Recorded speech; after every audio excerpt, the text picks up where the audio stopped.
How much do you want to be a thought leader and speaker and author and personality versus running your business and blowing that up? Hey everyone, welcome to another episode of the Ryan Show podcast. We have an amazing man. You've already heard his intro by now. Evan Carmichael, man, how are you? Are you in Toronto right now? I am. I appreciate the love, man. I appreciate the energy. Yes. What are you talking about? I love it. Yes, dude. Yes. So I want to open up this podcast because one of the things that you did, which I've never experienced of all the guests I've had on the show, is this. Your assistant actually sent a link to an unlisted YouTube video of you basically telling a person who's interviewing you how not to suck. And it wasn't titled How Not to Suck, but it was more so of a guideline of things like, don't send me questions. I'm not going to read them. Don't waste, 5-10 minutes introducing me because we only have 25 minutes together. And it was like this, it was kind of like this fail safe, like, don't suck. Can you tell me and the audience why you created that video? Was it some bad interviews you had, or was it to bring out the best in you or the person who's interviewing? Like, what was the whole motivation behind that? Well, thanks for watching it. I mean, I maybe got an update of the idea wasn't to say, hey, Ryan, let's not suck together.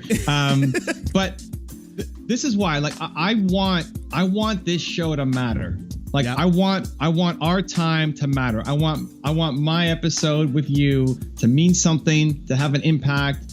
I have no agenda. I'm not here trying to sell my book or anything. My only agenda is I want to help Ryan and his audience, and whatever we can do to make that happen, awesome.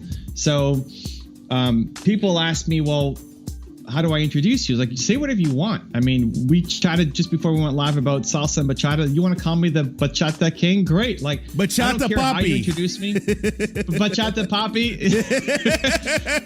Like, I want it to matter. I want this show to mean something for you. I want our time together to count. And so I know we're on a limited time.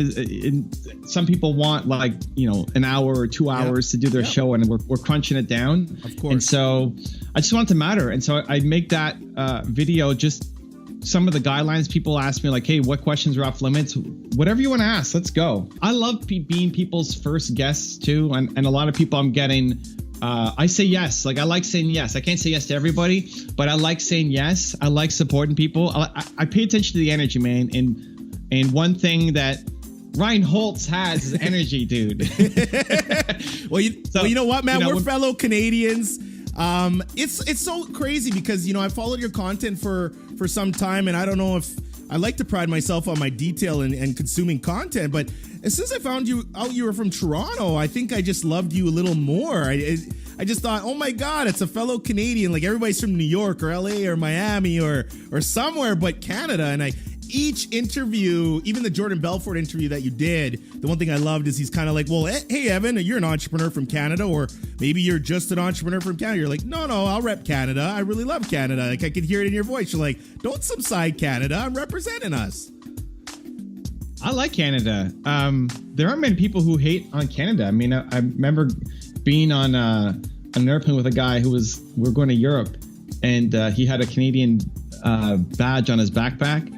I said, oh, Canada, man, where are you from? He's like, oh, I'm not. I'm American. I just wear a Canadian badge on my backpack so people treat me nicer when I go abroad. So one of the things that you said in that intro. So one of the things that you said in that intro YouTube video, and this is why I'm leading this episode with that. And by the way, Evan, you're episode 99, so it's a really special time for us. 100 was the thing, but I think you're in Edmonton, right? I'm based in Edmonton, Alberta, and then I'm also have a home in Fairmont, British Columbia, which is where my studio office is right now, where we're talking from. So 99. We're in Gretzky territory right now. Wayne Gretzky, man, you got it. So one of the things you said in the video, which I love, is you said, you know what, you can ask the questions that you think your audience might like, but you can also ask the questions that maybe you need something with, and look at this as a coaching call with yourself. I am going to be so self-serving, which I know it's actually going to be very giving at the end to my audience, because I'm titling this episode, Evan Carmichael coaches Ryan Holtz for 25 minutes. And that's literally going to be my title. And I do have some vulnerable questions. I have some vulnerable questions. And I really did think about this a lot before coming on, because I kind of thought, I don't want to be selfish, but at the same time, you know, the same questions I'm going to ask you, I know my audience is experiencing as well. I own a business. I own a marketing agency. I'm known as an entrepreneur, blah, blah, blah, the speaking, all that.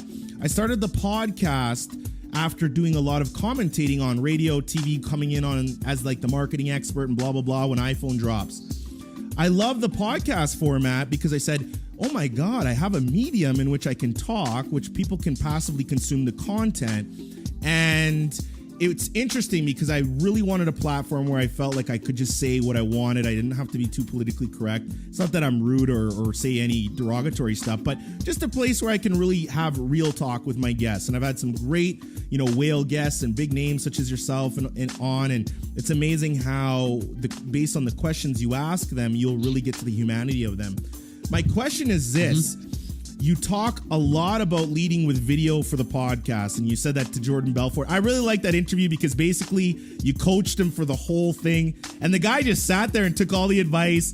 I love the fact of you just kind of told him, well, nobody knows you. And he just was like, what? Like, but he understood it. It was such a, like, it's one of my favorite interviews because it literally was just two guys talking, and I really enjoyed that. If you were me and you're doing your podcast, you're doing great, and you say, man, this started out as a side project to your already established marketing agency, and it turns out you really love it. And once you get to 99 episodes, I think you've proven, hey, I'm serious about this. It's a lot of time put in. How would you monetize it? Would you try to do the sponsorship route? Would you blend it in to work as a lead generation for your current business? Would you not focus on any of that? Like, if you were me, what would your next, 3 moves be, so to speak? You're at episode 99. You've had great guests, hundreds of thousands of downloads, great social media presence, but you're in that medium. We're now trying to get from that medium into, okay, boom. How much do you want to be a thought leader and speaker and author and personality versus running your business and blowing that up? I know it's both, but how would you weigh the percentages? It's interesting, because it kind of hurts my feelings to tell myself I'm very passionate about marketing. But one of the things about marketing for people that historically over the last year that I just really started to find myself doing is I don't enjoy marketing for people. So I love marketing, but I don't like the hand-holding, the Seth Godin, Scott Strattons of the world, same thing. They write books, they talk about marketing, but they actually don't execute or run it for clients. So I find myself really enjoying talking to people, getting questions out, talking to people like you who then we can pick your brain to help our audience. And I have to say, man, my heart has definitely slid past that 50% line into you really like podcasting. You really like, talking to people. I'm watching Charlemagne the God, Howard Stern. I mean, all these people trying to pick up tactics of, what makes a great interviewer. And this is where, my heart and soul is really going. And it's kind of a conundrum for me. It hurts me to say that, but then I'm also happy that I'm saying that. Yeah, that's why I asked the question, because I was sensing that's where you need to be. I mean, I'm doing all day long interviews and podcasts and shows, and I've been on some big shows, and you can hang with all of them, dude. Like it was the first thing I said is, dude, the energy. You got the energy already, like from the first thing out of your mouth. It's great. If I'm you, then what I do is I look for a talented young person who could take over the marketing agency for you, that you could mentor and train and give ownership in the business to then run, that wears the Holtz name proudly, that you still are fond of it, and you'll still love going in and doing some of the high level stuff, the meetings and the introductions, and even people who come on the show. But then that person then runs the actual business and is not like that person's going to be doing the designing and pushing the buttons and all the stuff that you don't really want to do, that got you started, that still pays the bills. Absolutely. While you build this other thing, right? So that's what I'm looking at. Either somebody who's already in your network, somebody you need to nurture, find, and develop, somebody who's in your audience, maybe a hardcore listener, who you could train, mentor, develop, grow to inside of 18 months. You're not day-to-day Holtz marketing anymore beyond being the brand and some top of funnel lead gen. This is the vibe that I'm getting from you. Before you hate it, before it becomes like, oh, okay, another meeting with another client, and while you still have one foot in. Because that's where it's gonna go. But you have an opportunity to actually build this into something super powerful. So I would definitely start looking for that person. Maybe you already have somebody in mind, but if not, then I'd be looking for that person to do, because I think you'd actually be a great mentor. I think you'd really enjoy training somebody who's like a younger you and helping them come along and teach them the marketing. I think you'd be a great teacher. I don't know why. It just kind of oozes from you, but you don't want to be doing all the day-to-day well, that's the thing, stuff anymore. I look at where can I have the most impact on the most amount of people during my life. And I'm a dad, I'm a husband, and I'm very pro father, and I love family. I only have two gears. I don't even do wings with the boys. I do business and I love my family. Like I only do two things in my life. It's very simple that way. Now, kind of forwarding in, if you're having a podcast, our YouTube channel, we created, and I said, hey, we really got to take that more seriously. What would you do to monetize your podcast? Would you think about that at that point?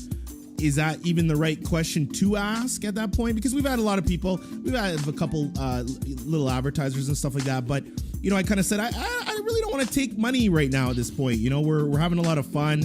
I would have to say it took us about 80 episodes to really kind of get into a groove of this is our vibe, this is what we're doing, et cetera, et cetera. So now that you say, hey, I'm going to get somebody to run my marketing company and I'm going to really hit this podcasting, content creation, YouTube show thing seriously, what would your steps be? Because you've been in this position before, especially having your biotech company when you're sold at 22, right? Yeah, and I'm just pulling up your YouTube channel now while we're talking as well.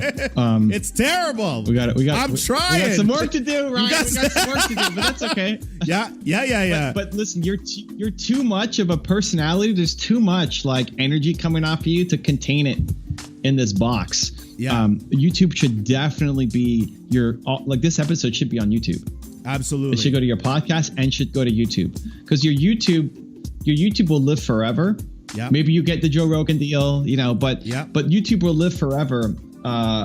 In a way that podcast is maybe second best for that. Like people will go back and listen to old episodes, but people still consume sequentially. People will listen to episode 1 of the podcast and then the most recent ones, and they may go back. Yep. But for the most part, people consuming the most recent ones. YouTube doesn't work that way. YouTube is a recommendation engine. So this episode in 5 years is still going to be getting sent to people, recommended to people, still builds your brand, all of that. Right. So for someone like you who's now trying to build a new brand, this isn't going to go away in 3 years. Like you're not going to stop caring about being an influencer, getting your message out, having an impact. Like this is a life, I can sense it. This is like a lifetime game for you. Absolutely, 100%. So YouTube is the longest form, it has the longest shelf life for content. Something that you post on Instagram doesn't last 5 days. True. But YouTube will last for like 5 years. The videos I made 5 years ago are still getting me views. So I think you definitely need to be posting all of your interviews long form to YouTube. And then you pay attention to the data. It shows you in the data what parts people like the most. Yes. You look at the YouTube data, you clip that, and you put it to your Instagram and your other accounts. Yes. I think if you only went interview route, I think you're going to cheat yourself of the talent and the impact you can have. Okay. Because I think you've got a voice yourself. Absolutely, yeah. Not just being the Larry King. Correct. Where you're asking questions, which I think you could do. I think you could vibe well. Like you're super talented, dude. You fall into a lot of buckets that a lot of people wish they were good at one of them, and you got, A's in all of them. So if I'm you, I release 2 episodes. What are you doing now? What's the cadence of your show?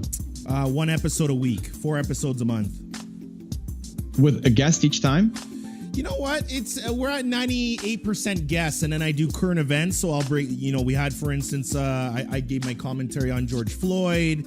I gave my commentary on some of the big events because I do really have that journalistic passion. When there's an event that drops that I have a real big opinion on, I'll either say I'll bring an expert on in that if I'm not, versed to that, or I will go at it myself because, and you're right, as a solo person, man, like I can keep the conversation going all by myself. I don't need to have somebody to help keep that conversation going. So I would say right now we're 80% interviews, 20% current events, and whatever things are popping off in Ryan Holtz's head.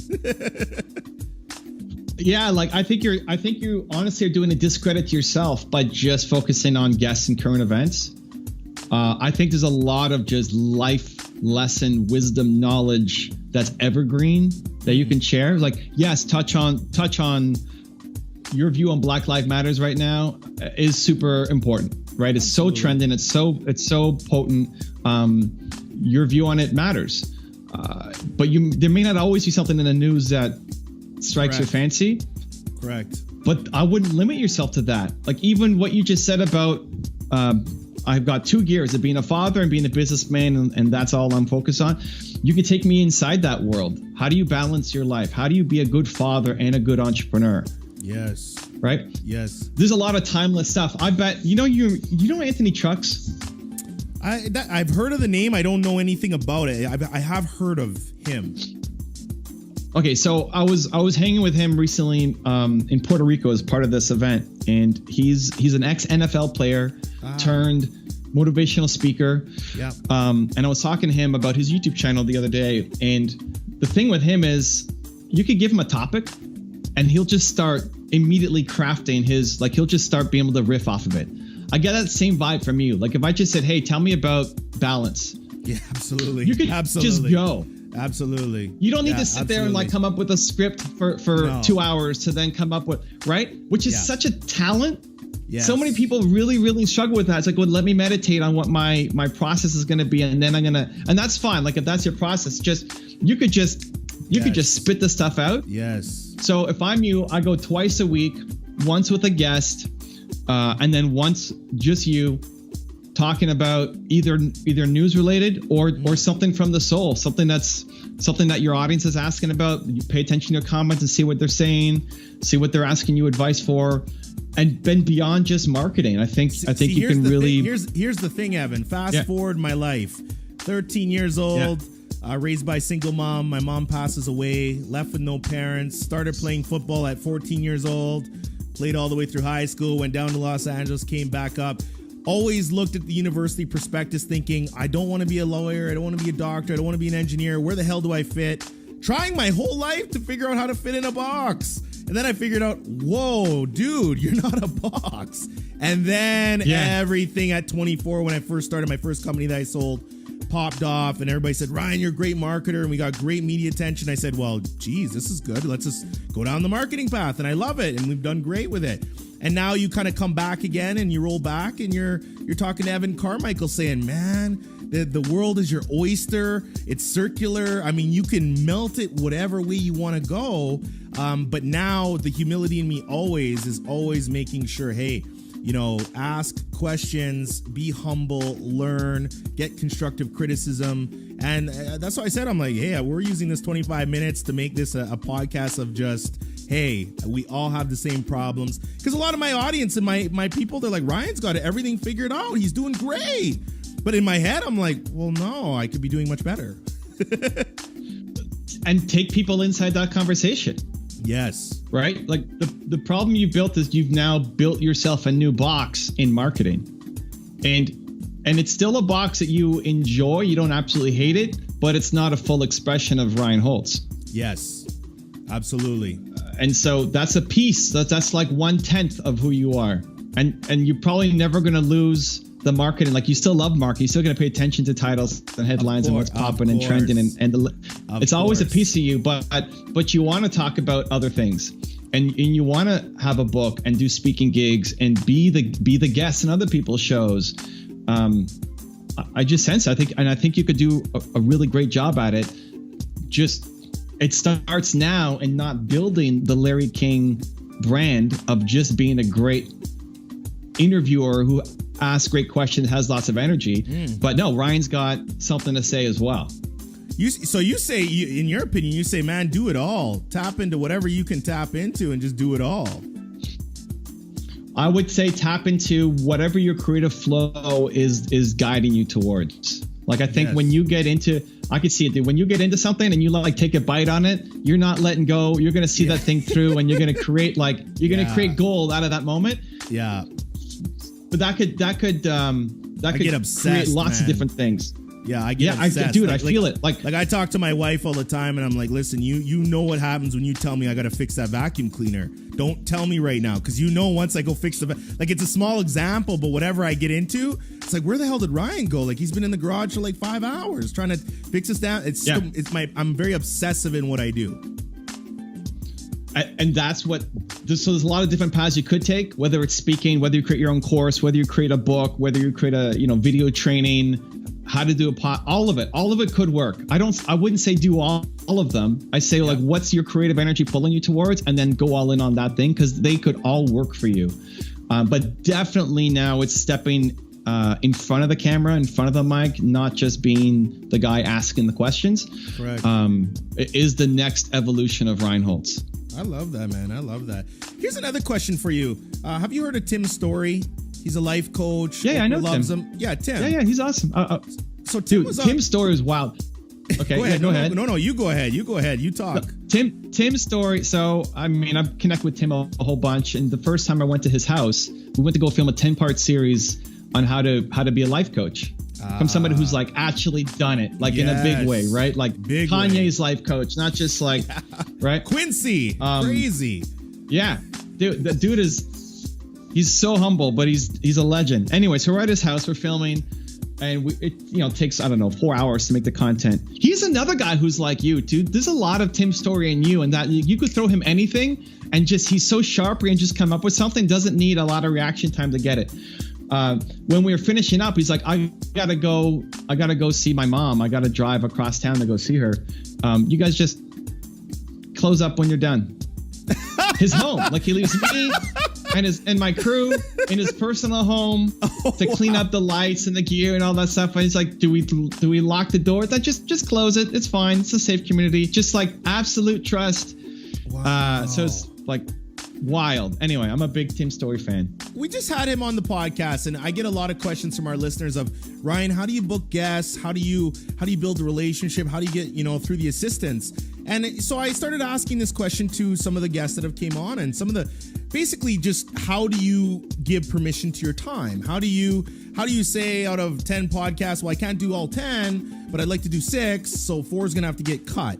So my question to you is, when you get somebody on your show, and then that's great, how do you cultivate, and I asked Tim Story this question, how do you cultivate a relationship with this person after they've came on your show without being tacky, sleazy, bad motives, slimy, annoying? You get my drift of this, right? And Tim brought this question up. His answer was fascinating, and I wanted to ask you the same question. Okay, let's see if mine's better or worse than Tim's. I like it. I'm sending it to you, Tim. Yeah, it's great. This gives a good YouTube video. Tim and Evan. Yes. Answer. You're such a YouTuber, man. So, you make all those scenarios on the fly. Your whole life is YouTube. Like you are micro content king, man. Well, my whole life is impact. YouTube just happens to be the 2020 best way to actually get the impact that you're after. Absolutely. And I know we're tight on time. What I would say is, this is after the fact, right? They've already been on your show. How do you maintain the relationship? Correct. So 2 things. 1, you follow them on the platforms that they care most about. Tim, I would say Instagram. He's going live on Instagram. He's posting. He's got a team that helps, and Joseph's great. Yeah. But Tim pays attention there. You're there. You comment on every post. You like every post. You're engaging with his community, and you're showing love, and not just like fist bump or heart, but like you're providing deep value, so that every time I see Ryan's face, it's like, Ryan is just value. Ryan is just crazy value, right? Yes. And that's not hard, right? I mean, just every post that Tim's putting up, you're engaging with. The second thing I would do as a podcaster or YouTuber is you make, what day is today? The 4th? Correct. The 4th, you make like the 4th of every month, Tim Story Day. And what you do is you have the video clip. You tell me you did video with Tim. Of course, tons. Yeah, okay, good. I do video with everybody. Okay, good. So you talk to Tim for however long, an hour with Tim. You take the 3 best moments of that interview and you chunk them down into 15-second chunks. And then the 4th of every month is Tim Story Day for you, where you're going to post that to your Instagram and tag him. Ooh, I like that. You're making him look good. It's not about Ryan asking this great question and Tim saying, Yeah, No. yeah. It's about Tim dropping some awesome knowledge. Yeah. And the 4th of every month, the Tim Story Day, you did 3 clips from the, half an hour or whatever with him. And so like June is the first clip, July is the second clip, August is the third clip. Correct. September, back to the first clip. Yes. October, back to the second clip. Just keep it. Nobody's not going to remember that you posted the same thing, right? 3 months ago. But what you're doing is you're making him look good. You're his video production team for him. Yes. And it's you're making him look good. It shows up in his Instagram DM that Ryan tagged him. It's not just it gets lost in the feed. He's getting a personal DM saying Ryan tagged him in a way that makes him look good. And for you, it's a one-click share to his audience. Yes. Yeah. You can say, hey, right, look, here it was on the Ryan Holt show, right? You can click and share. So I would take your 30 top guests and do that every day. So Evan Carmichael is the 20th of every day. I say 20 because it's my birthday, but it's the 20th of every day. And I'll share it, dude. Like if you make me look good, once a month with 3 different clips, and then you just keep cycling all year long. Every day is somebody else, right? And you just keep repeating it. And then as you get bigger and bigger guests, you cycle out who your top 30 people are. That's brilliant. And you're staying top of mind. Yep. You're giving them an easy way to then share it with their audience and make them look good. It gives you extra exposure. And it's a hack that people do once at the beginning. We just had Tim Story on. Yeah. But then people forget. Yeah. But the stuff we talked about is still going to be valuable in October. Absolutely. Very true. So very cut those true. clips, and every day you're cycling through your 30 people and maintaining a relationship. Like I might forget about this, but then I see the 20th. Oh yeah, Ryan, dude, I love that guy. Happy birthday every month to you. I love it, man. That's my answer. That's what I would do. I know we're pressed for time. Just a couple quick little fire questions. What's your favorite meal of the day? Breakfast, lunch, or dinner? Dinner, usually. I skip breakfast. Lunch is tiny, and dinner is where my wife often makes something amazing. So dinner. Being an introvert, how long did it take you to get comfortable with being an extroverted personality, especially with doing video?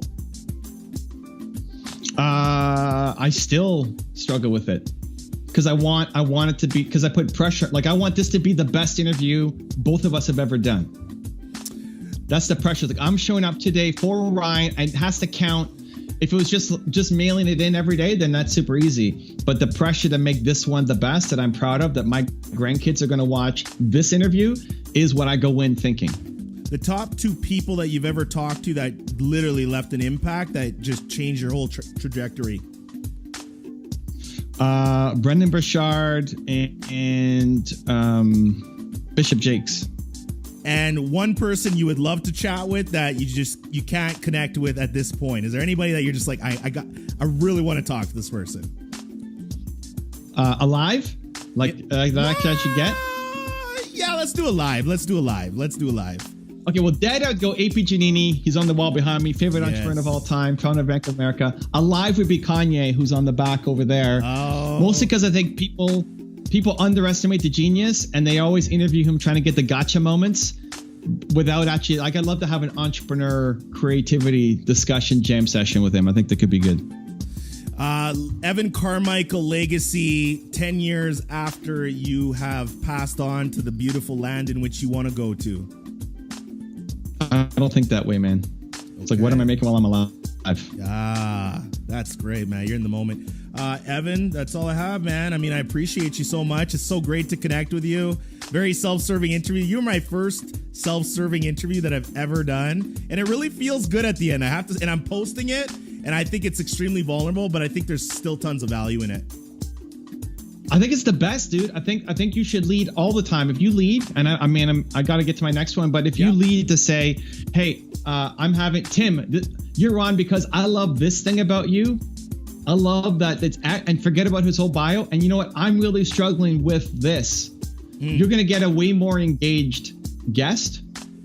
And now you're not, I'm all day interviews today. I'm going to get asked the same 18 questions that I've given to the same like podcasts and YouTube shows, right? You got a unique thing here today. I feel great. You feel great. Absolutely. Your audience is going to get something brand new that nobody else has seen. And Evan, I know you got to run. My last question is the most important. What can I do for you, man?